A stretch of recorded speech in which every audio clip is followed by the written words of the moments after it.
Revelation chapter 9. The fifth angel sounded his trumpet, and I saw a star that had fallen from the sky to the earth. The star was given the key to the shaft of the abyss. When he opened the abyss, smoke rose from it like the smoke from a gigantic furnace. The sun and sky were darkened by the smoke from the abyss, and out of the smoke locusts came down on the earth and were given power like that of scorpions on the earth. They were told not to harm the grass of the earth or any plant or tree, but only those people who did not have the seal of God on their foreheads. They were not allowed to kill them, but only to torture them for 5 months. And the agony they suffered was like that of the sting of a scorpion when it strikes. During those days, people will seek death, but will not find it. They will long to die, but death will elude them. The locusts looked like horses prepared for battle. On their heads, they wore something like crowns of gold, and their faces resembled human faces. Their hair was like women's hair, and their teeth were like lions' teeth.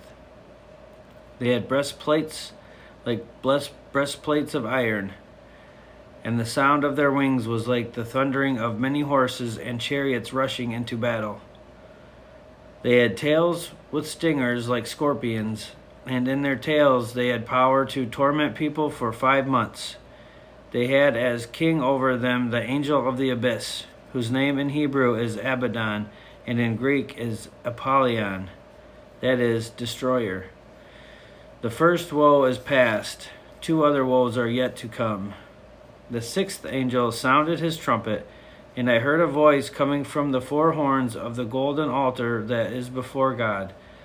It said to the sixth angel who had the trumpet, "Release the 4 angels who are bound at the great river Euphrates."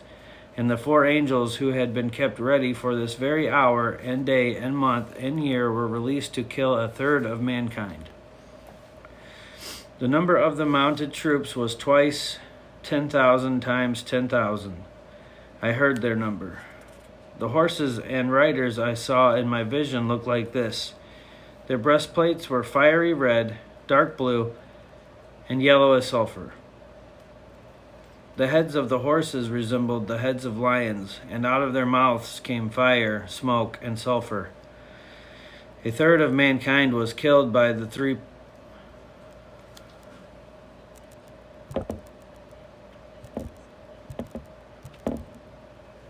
That was weird.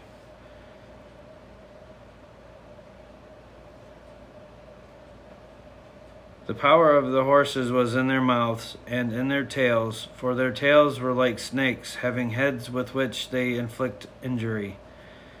The rest of mankind who were not killed by these plagues still did not repent of the work of their hands. They did not stop worshiping demons and idols of gold, silver, bronze, stone, and wood, idols that cannot see or hear or walk. Nor did they repent of their murders, their magic art, their sexual immorality, or their thefts.